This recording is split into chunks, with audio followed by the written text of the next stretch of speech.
माननीय सदस्यगण, मुझे आपको सूचित करते हुए अत्यंत प्रसन्नता हो रही है कि हम सदन में संविधान की 8वीं अनुसूची में उल्लिखित सभी भाषाओं में इंटरप्रिटेशन की सुविधा उपलब्ध करा रहे हैं।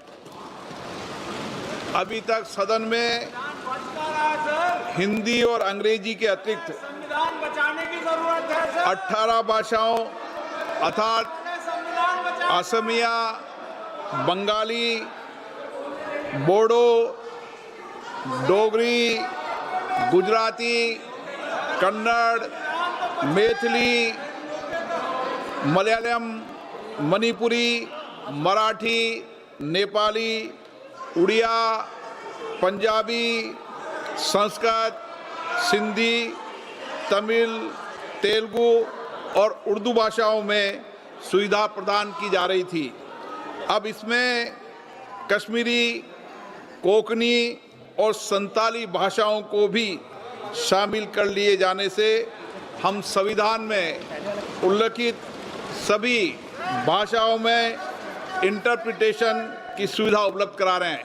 माननीय सदस्यगण, दुनिया में भारत की संसद है जिसमें 22 भाषा के अंदर हम साइमल्टेनियस उपलब्ध है। दुनिया में कहीं नहीं है इतनी भाषाओं के अंदर। ये भारत के संविधान और भारत पे हमको गर्व करना चाहिए, देश के लोकतंत्र पे गर्व करना चाहिए। इसलिए मेरा आग्रह आपसे कि आप सदन चलाने में सहयोग करें। दुनिया का सबसे बड़ा लोकतंत्र हमारा है। मुझे आशा है आप सदन चलाने में सहयोग करेंगे। Question number 361 doctor Sanjay Jaiswal 361। माननीय मंत्री जी, उत्तर सभापति पे रख दिया गया। माननीय सदस्य, बहुत बहुत धन्यवाद। सबसे पहले तो माननीय अध्यक्ष महोदय, ये राजभाषा का मेरा प्रश्न है और आज ही के दिन आपने सभी 22 भाषाओं में अनुवाद इस लोकसभा में आज से ही परमिशन दिया। इसके लिए मैं आपका बहुत बहुत आभार व्यक्त करता हूँ। एक बिहारी होने के नाते आपका, माननीय प्रधानमंत्री जी का और माननीय गृह मंत्री जी का भी बहुत धन्यवाद करता हूँ, क्योंकि मैथिली भाषा में भी संविधान आज उपलब्ध है। आज मैथिल लिखने वाले, पढ़ने वाला कोई भी व्यक्ति भारत का संविधान मैथिली भाषा में भी पढ़ सकता है। उसके लिए भी मैं आपका और माननीय प्रधानमंत्री जी का बहुत बहुत धन्यवाद देता हूँ। लेकिन मेरा एक सुझाव भी है, भारत में बहुत सारी ऐसी भाषाएं, बोलियां हैं जो बहुत जगह प्रचलित है, और जैसे मेरी भोजपुरी की जो बोली है वह लगभग दुनिया के 30 करोड़ लोगों के द्वारा भी बोली जाती है। तो मेरा माननीय मंत्री जी को यह सुझाव रहेगा कि जब आपने ये सीडेक से और आप स्वयं इस संसद में 22 भाषाओं में परिवर्तित करके सभी कार्य कर सकते हैं, तो पत्राचार की भाषा हमारी 8वीं सूची से हिसाब से हो सकती है। तो कृपया कर मेरा सुझाव रहेगा कि सरकारी कार्यों को भाषा परिवर्तन का भोजपुरी में भी किया जाए, जिससे भोजपुरी की जो 30 करोड़ की संख्या है वह उसका लाभ उठा सके। इसके बारे में कुछ माननीय मंत्री जी से मेरा प्रश्न है। अध्यक्ष महोदय, माननीय सदस्य डॉक्टर संजय जायसवाल जी ने भोजपुरी भाषा के महत्व को भी बताया है और इनके कुछ सुझाव भी आए हैं। तो मैं माननीय सदस्य महोदय से और सदन को यह जरूर बताना चाहूँगा कि 8वीं सूची में जो भी 22 भाषाएं हैं, उसके संवर्धन के लिए, संरक्षण के लिए, प्रचार प्रसार के लिए माननीय मोदी जी की सरकार तो प्रतिबद्ध है ही, संकल्पित है ही। लेकिन अगर कोई लोक भाषा भी है, स्थानीय स्तर पर अगर वह सांस्कृतिक रूप में और बोलचाल की भाषा में पहचान बना ली है, तो उसके महत्व को भी हम महत्वपूर्ण मानते हैं और जो सुझाव है इनका इस विषय पर हम संजय जी से बैठकर एक बार जरूर चर्चा करेंगे। बहुत बहुत धन्यवाद अध्यक्ष जी। मेरा दूसरा प्रश्न है, एक तो आज इतना बड़ा दिन है जितने हमारे विरोधी दल के इन सभी की भाषाओं का आज आप उनकी भाषा में वो चाहे तो जवाब और सवाल सुन सकते हैं, लेकिन मुझे लगता है कि इन लोगों को ज़्यादा इंटरेस्ट यही है कि इटालियन भाषा जोड़ी जाए तभी ये लोग तैयार होंगे। मेरा दूसरा प्रश्न है कि विगत वर्षों में केंद्र सरकार के द्वारा राजभाषा सहित विभिन्न भाषाओं के संरक्षण और संवर्धन के लिए क्या क्या कदम उठाए गए हैं और इनकी क्या क्या उपलब्धियां हैं, इनके बारे में क्या मंत्री जी विस्तार से सदन को बताएंगे? महोदय, केंद्र सरकार माननीय प्रधानमंत्री जी के नेतृत्व में और माननीय गृह मंत्री जी के मार्गदर्शन में राजभाषा सहित भाषाओं के अन्य भारतीय भाषाओं के संरक्षण और संवर्धन के लिए काफ़ी महत्वपूर्ण कई कदम उठाए हैं।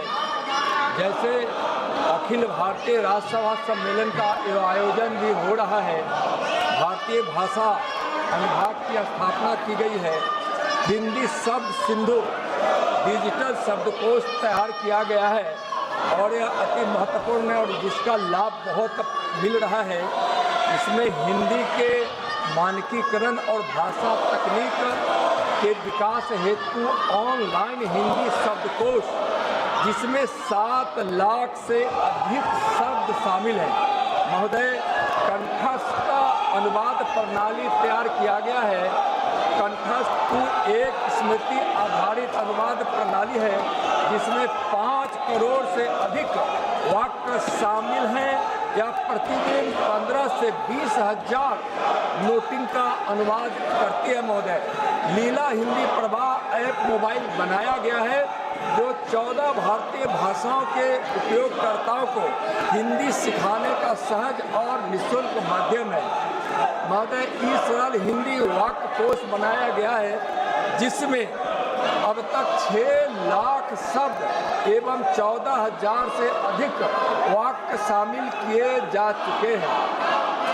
महोदय, राजभाषा हिंदी को राष्ट्रीय स्तर पर बढ़ावा देने के लिए प्रशिक्षण तकनीकी टूल विकसित किए गए हैं। केंद्रीय समितियों का गठन हुआ है। 537 नगर भाषाओं कार्यान्वयन समितियों का गठन किया गया है। अंतर्राष्ट्रीय पटल पर भी हिंदी को पहचान मिली है। अब विश्व बैंक की आधिकारिक वेबसाइट में उपलब्ध है। फिजी की सह राजभाषा एवं अबू धाबी में न्यायालयों की तीसरी आधिकारिक भाषा हिंदी बनी है। महोदय, राजभाषा के साथ साथ जितनी भी भारतीय भाषाएं हैं उसको महत्व दिया जा रहा है, इसलिए कि माननीय प्रधानमंत्री जी का कहना है कि हमारी जो मातृभाषा है, हमारी योग्यता, हमारी मेधा हमारी मातृभाषा में ज़्यादा परिलक्षित होती है और इसके लिए जितनी भी भाषाएं हैं उसको संरक्षित और संरक्षण देने का काम विभिन्न पहलुओं पर हम करते हैं। और इसका आप अभी जो भाषा अनुभाग बना है भारतीय भाषा के लिए, अब विभिन्न भाषाओं में कई राज्यों के जो वहाँ की आधिकारिक भाषा के प्रथम स्थान पर है उस पर अब हम लोग पत्राचार भी करते हैं। Question number 362, question number 362 Shri ji Selvam. सब मान्य मंत्री जी। Sir, a statement is laid on the table of the House. Shri Lav Shri Krishna. Thank you for giving me the opportunity to speak on this important question, sir. Sir, PM Awas Yojana, Gramin is a huge success. It has given 3 benefits. One, to provide houses for the poor.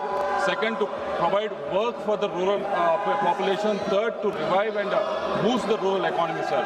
And Minister has given a very elaborate answer in this question, so I want to ask the Minister very specifically, in Tamil Nadu, how many houses has been sanctioned? What is the budget allocated for this scheme in Tamil Nadu? And in Tamil Nadu, any new survey has been done and to identify the new houses? Thank you, sir. माननीय अध्यक्ष महोदय, मैं माननीय सदस्य को धन्यवाद देना चाहता हूं। उन्हें तमिलनाडु की गरीब जनता का सवाल पूछा है। मुझे कहते हुए बहुत तकलीफ है माननीय अध्यक्ष महोदय। प्रधानमंत्री नरेंद्र मोदी जी की सरकार ने तमिलनाडु में भी गरीबों के मकान बनाने के लिए लक्ष्य आवंटित किया है, लेकिन माननीय अध्यक्ष महोदय, अन्याय की पराकाष्ठा है। 1 साल से ज्यादा हो गया, 2,15,000 मकान तमिलनाडु की सरकार ने पीएम आवास के स्वीकृत ही नहीं किए हैं। हम पैसा दे रहे हैं गरीबों के मकान बनाने के लिए, और तमिलनाडु की सरकार मकान स्वीकृत नहीं कर रही। ये अन्याय है, ये गरीबों के साथ धोखा है, ये पाप है माननीय अध्यक्ष महोदय।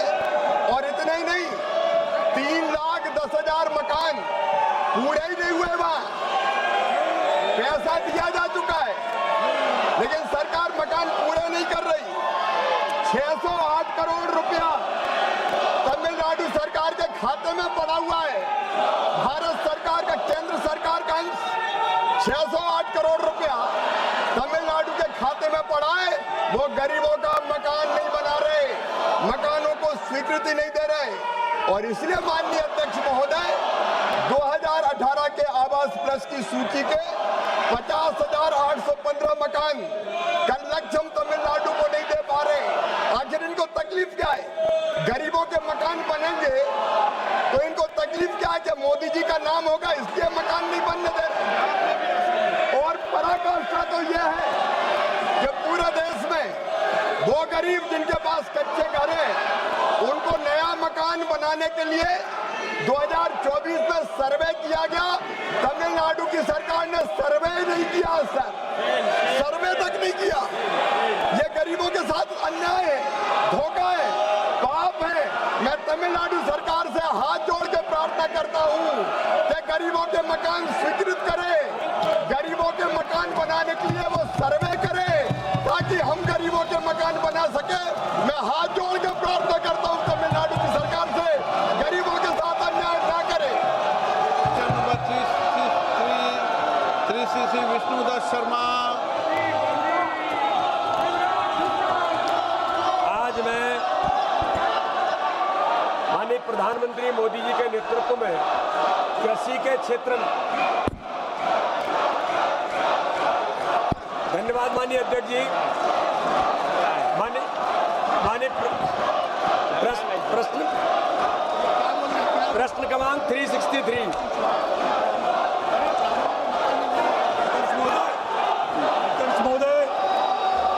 अध्यक्ष महोदय, विवरण सदन के पटल पर रख दिया गया है।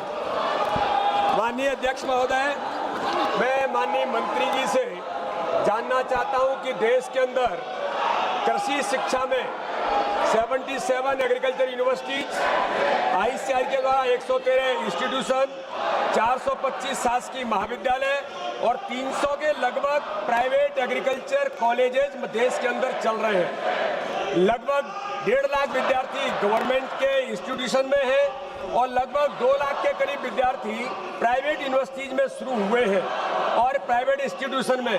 लेकिन देश के अंदर कोई भी ऐसा मॉनिटरिंग सिस्टम एग्रीकल्चर एजुकेशन का नहीं है जो इनको मॉनिटरिंग कर सके, इनके एक्रेडिटेशन के लिए काम कर सके। और इसके कारण कई प्रकार की समस्याएं देश के अंदर आ रही हैं। मैं माननीय मंत्री जी से जानना चाहता हूं कि गुणात्मकता के लिए एग्रीकल्चर एजुकेशन की नवाचार और वैश्विक प्रतिस्पर्धा और स्थानीय प्रासंगिकता से परिपूर्ण हो, जिससे एकदम अभी एजुकेशन परे है, तो इस दिशा में क्या सरकार कोई इस प्रकार का संस्थान जो इनके मॉनिटरिंग सिस्टम के लिए खड़ा कर सके, सरकार इसके बारे में विचार कर रही है। जैसे ICMR है मेडिकल के लिए, इसी प्रकार से नेशनल एग्रीकल्चर एजुकेशन काउंसिल जैसी संस्था क्या देश के अंदर इसकी मॉनिटरिंग के लिए खड़ी होगी? मैं माननीय मंत्री जी से जानना चाहता हूँ। माननीय अध्यक्ष महोदय, माननीय सदस्य ने शिक्षा के क्षेत्र में, विशेष तौर से कृषि के क्षेत्र में इस देश के अन्नदाताओं के लिए, उनकी भलाई के लिए जो एक ज्वलंत प्रश्न पूछा है, तो अध्यक्ष महोदय दुख के साथ कहना पड़ रहा है कि जो ये विपक्ष वाले जो किसानों के वोट से जीत के आ रहे हैं, आज किसान के हित की बात सुनना नहीं चाह रहे। अध्यक्ष महोदय, माननीय सदस्य ने बताया है वर्तमान में कृषि संबंधित विज्ञानों के उच्च शिक्षा के लिए, नियमन और संवर्धन के लिए किसी स्वतंत्र वैधानिक निकाय समर्पित एजेंसी की स्थापना का कोई प्रस्ताव नहीं है। राष्ट्रीय शिक्षा नीति NEP 2020 में सामान्य शिक्षा परिषद और सेटलर समिति का प्रावधान है, जो कि भारतीय कृषि अनुसंधान परिषद, जो कि कृषि शिक्षा के लिए प्रोफेशनल स्टैंडर्ड सेटिंग बॉडी के रूप में कार्य करेगा। PSCB GSC के सदस्य के रूप में शैक्षणिक मानकों को निर्धारित करने के लिए अपने डोमेन विषयों के शिक्षण, अनुसंधान और विस्तार कार्यों के बीच समन्वय स्थापित करने का काम करती है। इसके साथ अध्यक्ष महोदय, कृषि शिक्षा की गुणवत्ता की प्रतिष्ठा को सुदृढ़ करने के लिए भारतीय कृषि अनुसंधान परिषद ICR, राष्ट्रीय कृषि शिक्षा प्रबंधन बोर्ड NEB के द्वारा कृषि विश्वविद्यालयों, कॉलेजों और कार्यक्रमों के प्रतिष्ठापन के लिए कार्य कर रही है। आदरणीय अध्यक्ष महोदय, राष्ट्रीय कृषि शिक्षा प्रतिष्ठापन बोर्ड के उद्देश्य 4 हैं। प्रतिष्ठापन प्रक्रिया के अंतर्गत संस्थान और निर्धारित न्यूनतम मानदंडों की पहचान करना, मौजूदा कृषि संबंधित विषयों को संस्थानों को शैक्षणिक कार्यक्रमों तहत सुधार के मार्गदर्शन करना, नए संस्थानों एवं कार्यक्रमों के विकास को प्रोत्साहित करना, कृषि शिक्षा अनुसंधान राष्ट्रीय प्रोत्साहन को अनुरूप प्रतिष्ठापन के मानदंड, संस्थान का दृष्टिकोण, मिशन उद्देश्य, शासन और प्रशासन, शिक्षा परिक्षण गुणवत्ता और उसके अलावा शोध, नवाचार, शिक्षकों की योग्यता, क्षमता, छात्र विकास, समर्थन सेवाएं, भौतिक संस्थान, आधारभूत संस्थान, वित्तीय संस्थान, प्रबंधन, गुणवत्ता आश्वासन, सतत सुधार, इस तरह के सतत प्रयास किए जा रहे हैं। माननीय सदस्य, माननीय अध्यक्ष महोदय, मैं माननीय मंत्री जी से दूसरा प्रश्न पूछना चाहता हूं कि माननीय प्रधानमंत्री जी ने आह्वान किया है कि लैब में तैयार की गई तकनीकों को किसानों तक जल्द से जल्द पहुंचाना चाहिए, जिसका वो भरपूर लाभ ले सकें। इस दिशा में किसान एवं कृषि कल्याण मंत्रालय द्वारा राष्ट्रीय स्तर पर विकसित कृषि संकल्प अभियान द्वारा 29 मई से 12 जून 2025 तक चलाया गया। क्या विकसित कृषि संकल्प अभियान आगे भी चलेगा? इस अभियान को जारी रखने के लिए भविष्य की क्या योजना है? मंत्री जी से अनुरोध है कि विस्तृत जानकारी सदन को साझा करें। माननीय अध्यक्ष महोदय, माननीय विष्णुदत्त शर्मा जी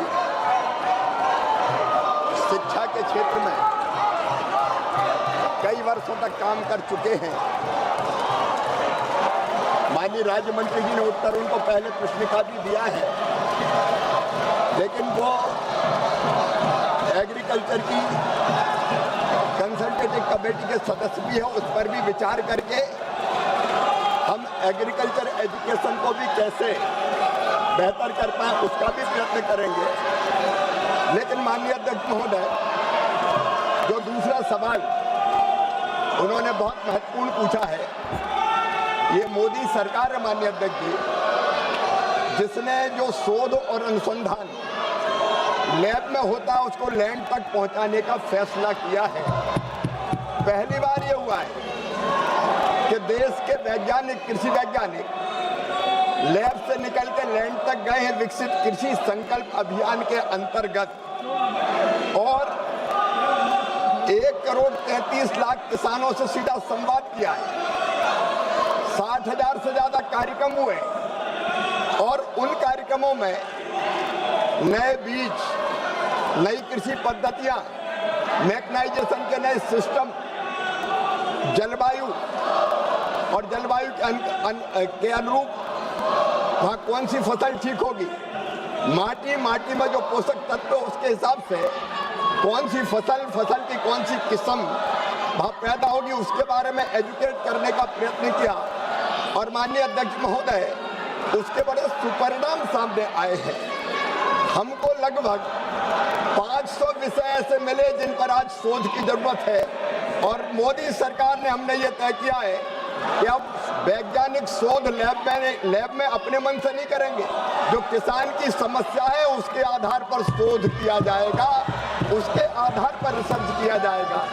ऐसे शोध के 500 विषय हमने तय किए हैं और 300 नवाचार किसानों ने भी किए हैं।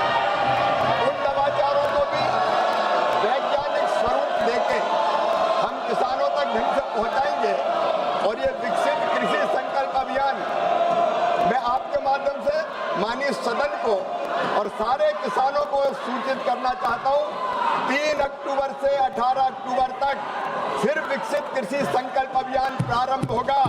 हमारे हजारों वैज्ञानिक, एग्रीकल्चर डिपार्टमेंट के कर्मचारी, अधिकारी, हमारे प्रगतिशील किसान और खुद कृषि मंत्रीगण फिर किसानों के बीच जाएंगे ताकि रबी के फसल में हम जो बेहतर तकनीक है वो अपना सकें और देश के अन्न के भंडार भर सकें।